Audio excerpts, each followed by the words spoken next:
Olá pessoal, tudo bem? Aqui quem fala é o Matheus Moura, professor e presidente da ADESC. Sejam bem-vindos. Eu vou pedir primeiramente para vocês curtirem o vídeo, se inscrever no nosso canal, ativar o sininho das notificações, muito importante. Assim, sempre que a gente postar um novo vídeo, você vai estar sabendo, tá? O YouTube notifica você quando você ativa o sininho das notificações, você fica sabendo de todo novo lançamento, sem precisar ficar entrando na página aqui no canal. Ele notifica você no seu celular, tá? Sempre que for postado um novo vídeo. Eu pedi você também falar para os seus amigos, vizinhos, familiares dos cursos da ADESC, das nossas formações, tá? E levar essa praticidade para quem você conhece, porque você não encontra em outras instituições a facilidade para se aprender, para se adquirir conhecimento e formação, como nos cursos da ADESC. Tá? Aqui, diretamente aqui do nosso canal, você pode estar estudando, você pode estar assistindo vídeo aula, estudando material, fazendo prova sobre seu certificado, tudo isso à distância, da onde você estiver, na hora que você puder. E você não encontra isso em outros locais, pessoal, da maneira, da praticidade com que você encontra na ADESC. Tá bom? Então vamos começar a nossa terceira aula. Vamos falar um pouquinho mais, pessoal, sobre a percepção de espaço. Tá? Os movimentos que fazemos com as pernas e as mãos são intencionais e dirigem-se para alguma coisa, um lugar, um objeto, um alimento. Os sentidos servem de orientação para esses movimentos. Isso só vale para as coisas que podemos perceber, ou seja, cujos tamanhos estejam na faixa das coisas que vemos ou que ouvimos. Para não desperdiçar energia, para não fazer movimentos desnecessários ou sem direção, possuímos nossos sentidos. Vemos e percebemos luzes, cores, formas, volumes, escutamos o barulho do vento, uma música, as vozes, as batidas do coração. Sentimos sabores como o doce, o azedo, o salgado. Sentimos cheiros bons, ruins, de uma fruta ou de uma flor. Não tocamos nas coisas, podemos sentir o que é frio, quente, áspero, liso, duro, macio, leve ou pesado. Vamos ver então, pessoal, os sentidos e o seu papel na noção que temos de espaço. Paladar. Este é um sentido que tem muito pouca importância para a ideia de espaço, apesar de fundamental para a vida humana. Ele é essencial para a conservação da vida, pois identifica a química dos alimentos, mas não dá nenhuma ideia de localização. Só sentimos o sabor quando alguma coisa toca a língua. Portanto, como não tem importância para a ideia de espaço, não vamos tratar dele. O olfato, pessoal, os cheiros também identificam a química dos alimentos. Somente sentimos cheiro quando algumas partículas suspensas no ar tocam o nosso nariz e com isso é possível localizar o cheiro que vem. Sentir o cheiro por si só não é suficiente para saber de onde ele vem. É preciso se movimentar e acompanhar o cheiro até onde ele está mais forte. Sendo assim, esse sentido é importante para percebermos se estamos perto ou longe de alguma coisa. Tato. O tato não percebe o espaço, mas seus limites. Quando falamos de tato, logo pensamos nas mãos, nas pontas dos dedos, pois nesses pontos de nosso corpo o tato é particularmente forte. Mas quando está quente, sentimos calor no corpo inteiro. Outros atributos percebidos pelo tato são a lisura, a aspereza, a dureza dos objetos. Pelo tato também distinguimos o líquido de um sólido e sentimos dor. Então vamos continuar, pessoal. Vamos falar sobre a audição. A gente vai falar sobre a audição ainda, sobre a visão. A gente vai explanar esses assuntos. Essa aula é para a gente falar sobre os sentidos, muito importante. Então, pessoal, é uma construção de uma ideia. Então, vamos prestar atenção que a gente aprendeu nas duas primeiras aulas, que a gente vai aprender nessa, para aí a gente juntar tudo, para compreender a mensagem que esse curso vai trazer para a vida profissional de vocês. Então, vamos lá? Audição. Quando se fala audição, pensamos rapidamente em uma boa música, mas ela é muito mais que isso. Entre tantos sons, ouvimos a voz dos amigos, da mãe, da namorada, do marido, além do choro do bebê, do barulho do vento, da chuva, da enxada revolvendo a terra e do martelo batendo. Ouvimos até o silêncio. O som é uma onda, uma vibração como as que se formam numa área como com água, quando jogamos uma pedra que se propagam em sua volta. As ondas se transmitem também em alguns sólidos, como metais e as madeiras, mas há alguns deles que normalmente não transmitem bem o som, como o barro, os tecidos, as borrachas, as plantas naturais. O som se reflete nos sólidos, como as paredes, os vidros, as madeiras e metais. Em alguns casos, o som, ao se refletir em alguns materiais, encontra as ondas de outros sons, o que faz aumentar o volume. É isso que acontece na caixa de madeira, de um violão ou um piano. O som é produzido por cordas que vibram e a caixa aumenta esse som para ser ouvida a uma distância ou um volume maior. Som que ouvimos é importante para a localização das coisas. Nossos ouvidos Nossos ouvidos são os responsáveis pelo equilíbrio do corpo, pois nos dão noção de direção e lateralidade.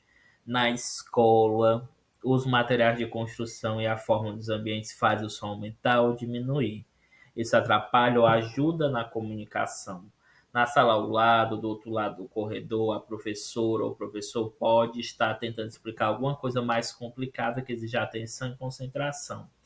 Alguns ambientes, algumas salas da escola precisam de cuidados para que os sons produzidos em um ambiente não atrapalhem as atividades de outro. É claro que em um pátio, uma sala de recreação, isso não tem importância, mas em alguns lugares isso exige cuidado. Os sons que vêm de uma sala de ciências ou de matemática podem atrapalhar a concentração dos alunos, uma aula de português. Numa sala de aula comum é preciso que o professor aumente a voz quando está na frente, de modo que ele seja ouvido no fundo da sala, e é preciso diminuir os sons que vêm de fora para não desconcentrar os alunos. Vamos falar sobre a visão. A visão é ativada por ondas eletromagnéticas. As coisas para serem vistas em nossas condições específicas de trabalho precisam estar em linha reta com os nossos olhos. A visão só percebe um tipo de onda eletromagnética se carrega uma partícula que chamamos luz. Essa luz vem de uma fonte direta, como o Sol ou uma lâmpada, ou de uma fonte indireta, como a Lua, que apenas reflete a luz do Sol. E a maior parte dos objetos cuja luz é refletida, as diferenças de cores que percebemos são de fato diferenças de reflexão da luz. No lugar sombreado, meio escuro, as cores das coisas ficam mais escuras. Ou em um lugar com muita luz, no sol, por exemplo, às vezes vemos tudo branco, mesmo sabendo que a sua cor é vermelha ou amarela. Isso é muito importante para compreendermos que tudo o que vemos é por diferenças ou por contrastes. Se pegarmos um quadrado de papel amarelo, por exemplo, e colocarmos sobre uma folha do mesmo papel, vai ser muito difícil percebermos o quadrado. Prestando muita atenção, percebemos a sombra da grossura do papel que muda um pouco a cor em uma linha. Se o papel for muito fino, nem isso conseguimos ver. Mas se colocarmos o mesmo papel sobre uma folha vermelha, ela vai aparecer imediatamente. Aí não importa se o papel é fino ou grosso, o que percebemos é a diferença de cores ou a quantidade de luz que chamamos de luz e sombra. Antigamente usava-se um quadro de madeira pintado de preto que era chamado quadro negro. Sobre esse quadro se escrevia com giz branco ou colorido. Mais tarde, esse quadro passou a ser pintado de verde escuro. Depois foi substituído por um quadro revestido de um laminado plástico. Ainda mais para frente aparecem outros quadros de laminado plástico feitos para receberem inscritos com pincéis atômicos coloridos, sendo esses brancos. Com o laminado plástico usado é liso e reflete muita luz. Frequentemente cria áreas de excesso de luz que tornam impossível a leitura a partir de certos ângulos da sala. A incidência lateral da luz também é um problema em certas circunstâncias, como a maioria das pessoas é destra, escreve com a mão direita, o normal é raciocinar a sala de aula recebendo a luz pela esquerda para que o braço apoiado na mesa não produza sombra. Já os canhotos, que escrevem com a mão esquerda, precisam receber a luz pela direita.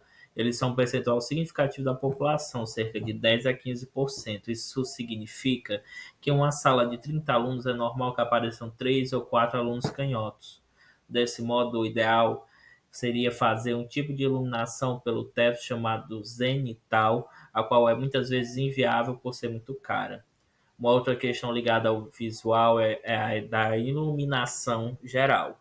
Em um piso cimentado, por exemplo, nem sempre percebemos pequenas irregularidades, devido a justamente falta de contraste. Isso frequentemente causa acidentes. Em escadas, os degraus muito iguais na cor também provocam acidentes. O mais importante é compreendermos a visão como sentido de percepção da distância, visto que vemos muito mais longe do que ouvimos ou do que sentimos cheiros. É o que vemos dentro das coisas que interessam ao espaço, são essencialmente limites ao movimento, percebidos com antecedência. Sabemos que podemos passar por uma porta, por uma parede, isso não é possível. Quando tocamos alguma coisa, estamos chegando ao limite do movimento. É, o, é um limite ao movimento naquela escala. Então, pessoal, nessa aula, tá? Eu trouxe para vocês esse conteúdo, tá? Aprofundando a questão do tema do espaço e falando sobre a relação dos cinco sentidos com essa relação do espaço, trazendo a noção científica e trazendo a noção relacionada à sala de aula, como é importante a questão dos movimentos, a questão do envolvimento dos cinco sentidos na questão do aprendizado, né, como a participação da questão da visão, do tato, do olfato, tá? Então, como eu disse no começo da aula para vocês, são conceitos iniciais, ele vai trazer para a gente uma ideia maior. A gente entendeu aqui um pouco sobre a visão, a respeito da relação dos cinco sentidos, como eu disse, com a questão da percepção de espaço dentro do ambiente escolar. Na próxima aula a gente vai falar mais, vai trazer mais assuntos e vai desenvolver mais. A próxima aula é a última do nível 1, tá bom? Como eu disse, a gente tem em torno mais de 10 níveis, então continue conosco, compartilhe esse vídeo e eu vou estar trazendo mais assuntos para vocês para aprofundar nesse curso de assistente escolar, tá? Então vamos juntos, fiquem com Deus e até a próxima aula, tá bom?